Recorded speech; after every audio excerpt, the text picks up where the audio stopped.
the heck out of them. They're flying because it's a much cheaper price point. Right. So we cut the quantity, which is the size of it, and not the quality. Still an amazing beer, still all really expensive adjuncts. We just cut the size of the can down. That makes sense. Yeah. I mean, marketing-wise, it makes sense because, like you said, if you are a lower price point, people are obviously going to buy more. 100%. Because they don't want to spend that extra money 100%. just to, get, 4 more ounces? 100%. Yeah. 100%. And so, and people are still facing that, and so, one of the things that we've done, not to get off the subject of that, but one of the things we've done to, even in our tap room and our restaurant side, is I asked my dad, I was like, how much because we don't do hot dogs here. Okay. How much would we have in a single hot dog? And he said, I don't know. So did the math, not included, paying a person to cook it, but we have 50 cents in a hot dog. Wow. So I'm like, let's do Dollar Dog Wednesdays, only on Wednesdays, and so make it for families that they can come here and eat. And I get the nicest messages that says, look, I go out and eat, my kids' meals are $10 or $12 and they don't eat it. Yep. We want to go out and eat, but we can't afford it. And we can come to your place, and my kids are happy with one hot dog, and it's $1. And then, we can have a beer and some food. Thank you for making an affordable place to come and hang out. Yeah. We only do it on Wednesdays. And what's crazy is Wednesdays pretty much turned into one of our busiest days. That's amazing. All because we made something affordable for people. So, as business owners, you're struggling because you can't cut your costs because our costs are high. Right. But if you don't get prices or certain things where people can afford it, no one's going to buy your stuff. Yep. And so, people don't understand that's where all entrepreneurs, not just in the beer world that we're all facing, is how do we keep growing? Yep. How do we keep staying afloat? But also, how do we keep staying affordable for our consumers? Right. And that's what we've tried to do. And look, we don't have the luxury of being Disney World where we can just keep raising our prices and we're still sold out. People aren't going to do that for us. True. And so, what we do is just try to have an affordable place people can bring their family and still have a good time. Exactly. We feel like we've done it. And, we're struggling just like everybody else figuring out through after the pandemic and high inflation. But it's a storm we've not faced, but we've faced many storms. We feel like we'll be able to get out of this. 10 years you're going to face, so few storms. And if you're not, then did you really, function well for 10 years? Well, it goes back to what I said. The bigger you are, the bigger your problems yes, are, right? Exactly. And so, but it makes us stronger. And it makes us, you become more of entrepreneur is like, how can I solve this and how can I make this better? Yes. And that's the neat thing about what my wife and I have done here at the brewery is like we feel like we've made things better. Yeah, that's amazing. Now, you guys are also working on your sparkling water as well. Where did that come from? So, what's funny is I love I drink beer all the time. I love beer. Yeah. But sometimes I want something else, and so especially during the pandemic. During the summer, everybody was outside, and somebody brought over some Deep Eddy lemonade vodka, and they were mixing it with Topo Chico, and I fell in love with it. I was drinking a shit ton of Deep Eddy lemonade vodka and the lime Topo Chico. Well, I'd go to the grocery stores, and they were completely out of Topo Chico. Couldn't get it. There's a shortage, and so I was like, hey, I've got all the stuff to do it. And so we started doing it. We've got our right now we have a little bit of our lime water left. And we have a cherry lime. Mm-hmm. I drink the shit out of them. I love them. But they're also great cocktail mixers. True. We haven't we self distro it because we can. Yeah. We just kind of distro it around Sherman area. Good. So we're in a lot of the convenience stores, a couple of the grocery stores. That's awesome. But we're going to the new facility. We look to really launch it big. Awesome. And canned water is a big movement. And so, especially it's a lot of shelf space for canned water. So, in beer, it's illegal to pay to play, even though that they do it. Mm-hmm. It is very legal to pay to play in every other aspect. So, when you go to the grocery store, like Dr. Pepper and Pepsi and Gatorade, they paid for that space. For sure. So it's like, how do I use my power of being the little guy to come in and allow me to be on the shelves? And so that's where we've got to find a really good distributor. Yeah. We just hadn't found one yet. But the plan is to do that, really go after that market. And I love it. We're also looking at doing some hop water. Oh, wow. But, with the pandemic, too, we noticed there was a handful of customers we didn't see anymore. Yeah.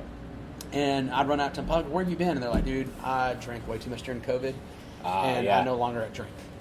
Wow. And I'm like, "No shit," And so now that we do like a canned water, they come here and hang out because they're like, "You have something that I could drink." That's cool. And so we've looked at doing the NA side of it. It's so hard to bring in beer. So we're just sticking with our water. But look forward to in the next 2 to 3 years that line to just really, really continue to grow. I can't wait for that. That's going to be amazing. And it's so good that you are catering to people that are sober. I mean, there's the sobriety life is. I mean, it's always been something that's been growing, and it's going to be bigger. And as people unfortunately don't know how to control themselves, or they just decide, you know what. I'm getting too fat or whatever it is, and they just cut it out. And so there's nothing wrong with that. Right. Obviously, as we love drinking beers, we continue to drink beer. But there are people that can't control it. Every drug, no matter how you look at it, chocolate, caffeine, illegal drugs, alcohol, affects everybody differently. So not everybody needs to drink. So if you can have that other alternative, that they can come here and not just have a glass of water, they could have a flavored water or anything else to also go along with your food, that's even better for them. Yeah, and so again, we just try to do things other breweries aren't doing. That's good, and we're seeing more breweries starting to get into the water game, right? Right.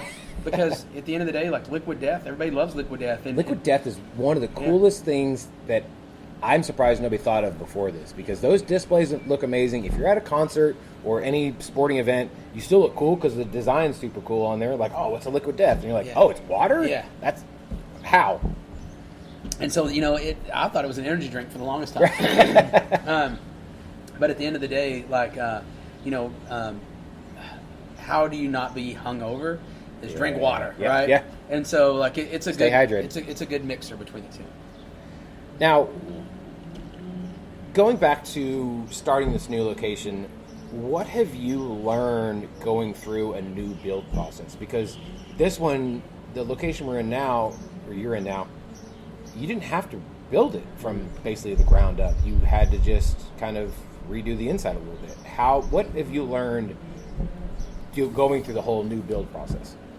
So between the two buildings, we have 30,000 square feet, right? And what's crazy is about 25% of that is useless square feet that we don't use. Wow. Because of the way the buildings are designed. So it's working with the architects of how do we, if we're building a 40,000 square feet facility, how do we make it where it's all usable? Yeah. Right? And so, it's architects are super smart people. So, it's having them listen to you and implementing it, but then also I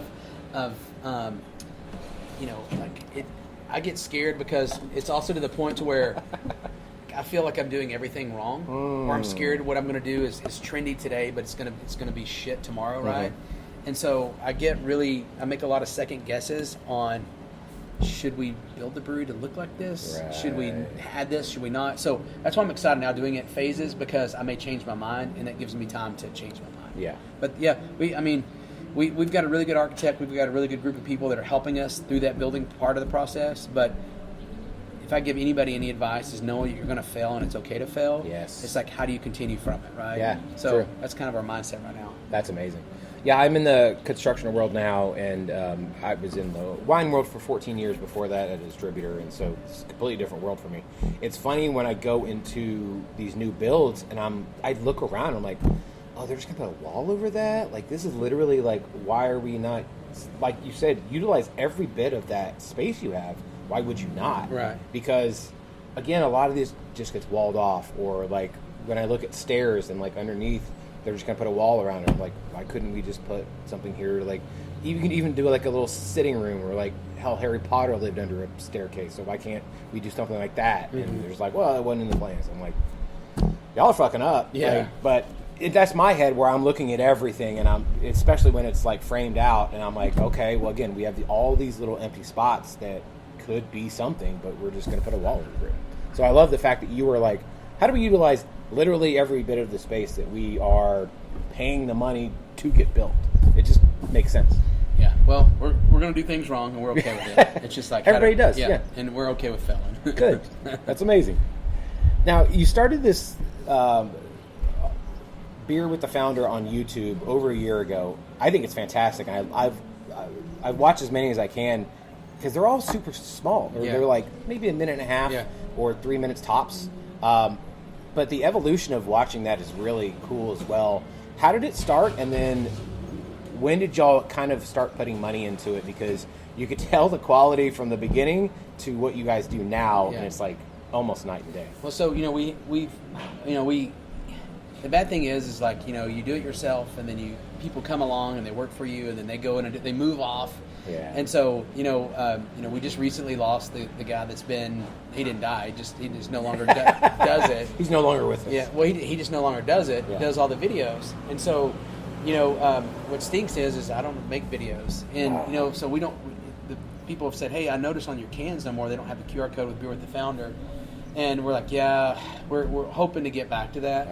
But what happens is once the quality's here, and then you go back to try and do it yourself, and it goes back down. Like, what's going on? Right. It was good for us, but a lot of people didn't. So we got an alert every time on where people were that scanned it. Mm-hmm. It wasn't getting a lot of views, right? Oh, okay. And so, but I had a lot of fun with that because I explained about the beer, the beer name, the label, and then the beer itself, right? Yeah. All the adjuncts are in it. But it's super fun. We've noticed, though, that video trends, people are because of TikTok, they don't watch them as much. Yep. And pictures get more views on social media. So we've really upped our picture game, and especially with our food and our beers. And but yeah, I think I was one of the first brewers ever to do. I've put them and post them on social media, talking about beer. Yeah. And I've kind of gotten away from that, and I miss it. I need to get back to doing it more. But I love just talking about a beer and how do we come up with the name? How do we come up with the adjuncts? Yeah. What does it smell like? What does it taste like? And because if somebody buys our beer and they pay $10 to $20 for a 4-pack or a 6-pack, I want them to like it. Yeah, obviously. And if they listen to it and they go, damn, that sounds amazing, or if they're like, man, I'm glad he talked about it because I was about to go drop 20 and it's not any good, right? Or they just didn't like the flavors that are in it. Yeah, it's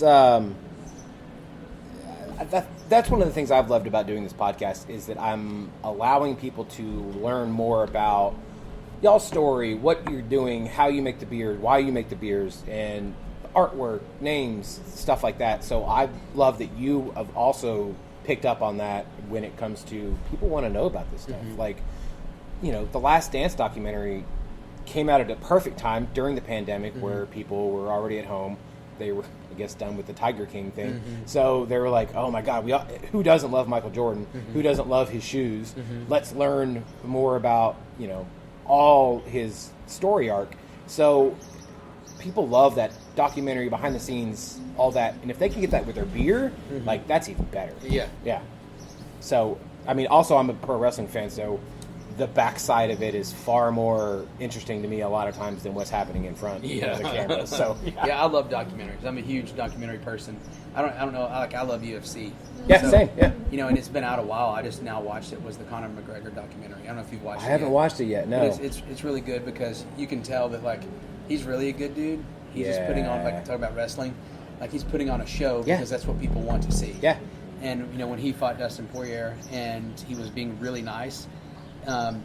People are like, that's why he lost, because he wasn't old Connor. Oh, yeah. And you could see it in the documentary, and he came back that next fight, and he was acting like that, and he was selling it, and his leg broke, and it was just like... Oof, it was nasty, too. He ate humble pie, right? Yeah. And so everybody's like, he's a joke, he's a clown. I'm like, no, that dude's worth $600 million Yep. from putting on a show. He's a smart dude. And you could see, I don't know if he's smart. He's smart business guy, I should say. He makes a lot of dumb decisions. He's got a lot of dumb people around him. True. But he was timing. And that's the thing that I tell everybody is like, if you can look at everybody from Bezos to Bill Gates to Elon Musk, is if they were born at a different time with their ideals wouldn't have worked. True. Right? And so it's all timing, and it's from how that when you start a business or when you're doing anything, it's got to be the time. Yeah. It's got to be the right time, and you've got to bust your ass and work at it. If not, it's just not going to work out. The cards aren't going to fold your way. Now, there's a lot better fighters than if you think of the greats like Mike Tyson, or since the world has been, people have been on it. It's just those guys were at the right time, the right place, to get the right opportunity, and they succeeded at it. Yeah. And it's the same thing with the beer world, the brewery. If we'd have tried to open a brewery 10 years before we opened, no one was into craft beer then. True. We'd have failed. Yeah. And there's no way that we could open today. Oh, It's yeah. too tough, There's right? way too many. So we